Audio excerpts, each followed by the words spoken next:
lies. Look me in the face, tell me that you love me, even if it's fake. Hello everyone, welcome back to my channel commerce with Anjali तलवार।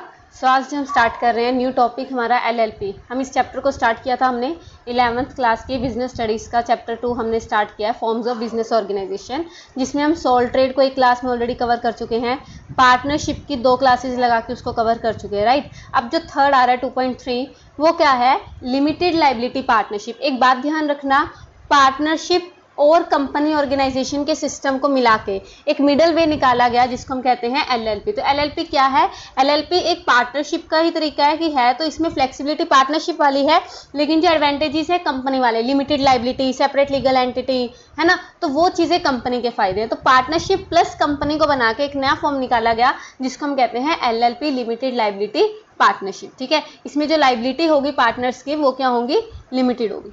ठीक है, क्योंकि अभी तक हम क्या पढ़ के आए हैं, नॉर्मल जो हमारी पार्टनरशिप होती है उसमें लाइबिलिटी अनलिमिटेड होती है, राइट। लेकिन इसमें नाम से क्लियर हो रहा है कि यहाँ पे जो लाइबिलिटी होगी वो क्या होगी, लिमिटेड होगी up to the capital invested by the partners, right.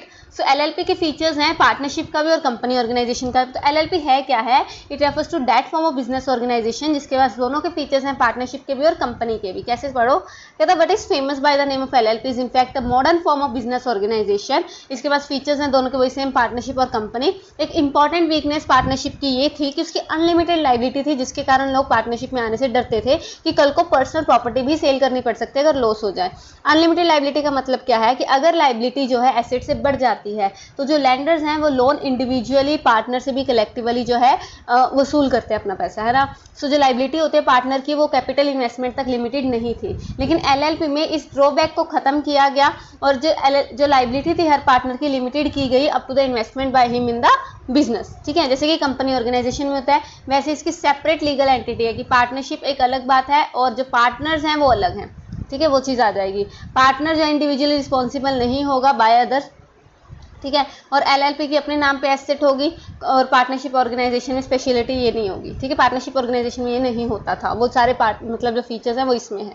समझ आया। तो अगर मैं कैरेक्टरिस्टिक्स की बात करूँ, एलएलपी का मेन कैरेक्टरिस्टिक्स क्या है, सबसे पहले पार्टनर। कहता अब पार्टनर होने जरूरी है एलएलपी में, है तो पार्टनरशिप ही है ना आफ्टर ऑल। तो for the establishment of LLP minimum number of partner not less than 2, वही 2 मेंबर्स तो होने जरूरी है, लेकिन मैक्सिमम नंबर पे कोई भी क्या है लिमिट नहीं है। लेकिन मुझे एक बात बताओ, हमने लास्ट क्लास में पार्टनरशिप की लिमिट पढ़ी थी जिसमें कितने थे, 50 member according to companies act और 10 member in the banking business, ये हमने पढ़ा था ना।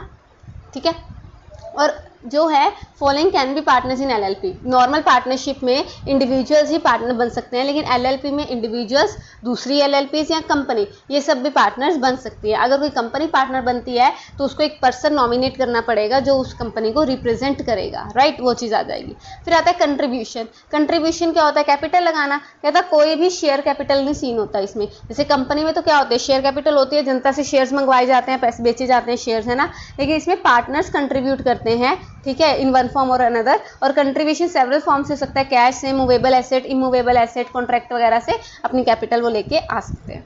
ठीक है, फिर एक 2 designated partner, at least 2 designated partner होने चाहिए जिनके ऊपर रिस्पॉन्सिबिलिटी होगी कि सारा काम सही से करना है, राइट। कोई रिस्पॉन्सिबल पर्सन भी तो होने चाहिए ना। तो एलएलपी में एटलीस्ट 2 डेजिग्नेटेड पार्टनर्स होंगे, और डेजिग्नेटेड पार्टनर एक तो है जो मतलब एनआरआई नहीं होना चाहिए, समझ रहे हो, वो चीज़ आ जाएगी, इंडियन रेजिडेंट होना चाहिए। एक designated partner is who has been designated through incorporation document.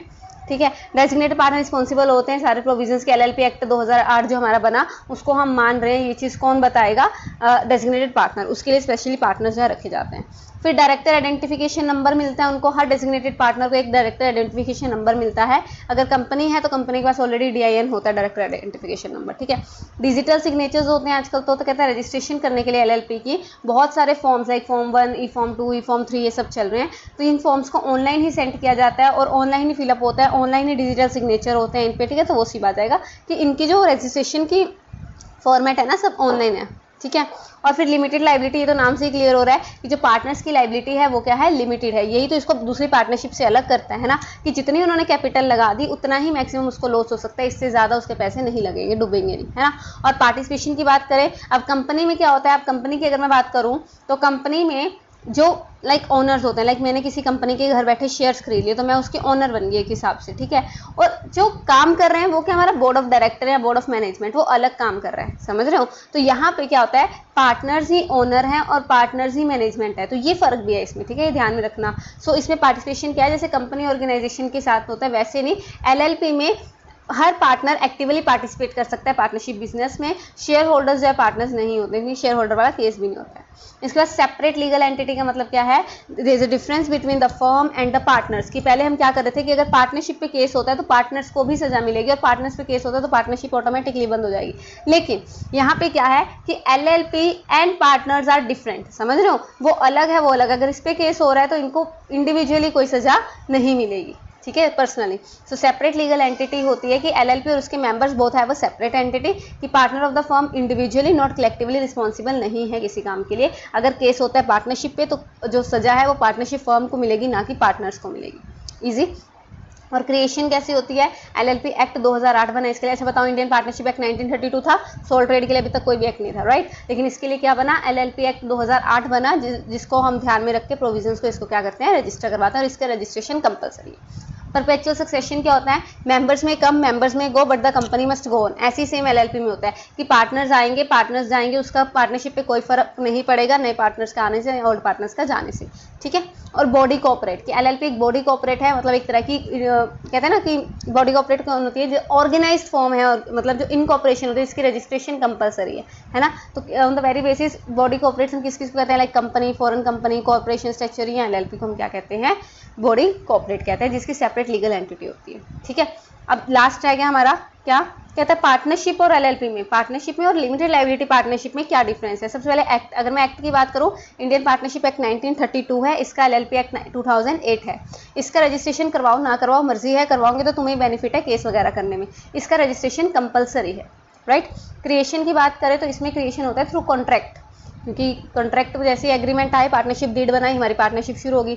लेकिन इसमें लॉ में पहले रजिस्टर करवाना पड़ता है, राइट। इसकी सेपरेट लीगल एंटिटी नहीं होती, partners and partnership are same, लेकिन यहाँ पे क्या है, सेपरेट लीगल एंटिटी होती है। यहाँ पे परपेचुअल सक्सेशन नहीं होता, पार्टनर्स के आने का और पार्टनर्स के जाने का पार्टनरशिप पे फर्क पड़ता है, अकाउंट्स क्लोज करने पड़ते हैं, अकाउंट्स अमेंड करने पड़ते हैं, राइट। लेकिन यहाँ पे परपेचुअल सक्सेशन होता है, किसी नए बंदे के आने का या एग्जिस्टिंग पार्टनर के जाने का, इसको कोई फर्क नहीं पड़ता। नेम ऑफ एंटिटी एज यानी कोई भी नाम रख सकते हैं एज पर चॉइस, कोई भी स्पेशल वर्ड ऐड करने की जरूरत नहीं है। लेकिन इसके नाम के पीछे LLP वर्ड ऐड करना जरूरी है कि हमारी पार्टनरशिप एक LLP फॉर्म है, समझ रहे हो। और इसकी लीगल प्रोसीडिंग सिर्फ रजिस्टर्ड पार्टनर्स ही जो है थर्ड पार्टी के खिलाफ केस कर सकते हैं, मैंने अभी बताया आपको। लेकिन बिंग लीगल एंटिटी ये किसी के खिलाफ भी केस कर सकती है, इसके खिलाफ भी केस हो सकता है। नंबर ऑफ मेंबर्स की बात करें तो मिनिमम मेंबर 2 है और मैक्सिमम 50, और बैंकिंग में 10। इधर करें तो मिनिमम तो 2 है ही है पार्टनरशिप में, लेकिन मैक्सिमम कोई भी लिमिट नहीं है।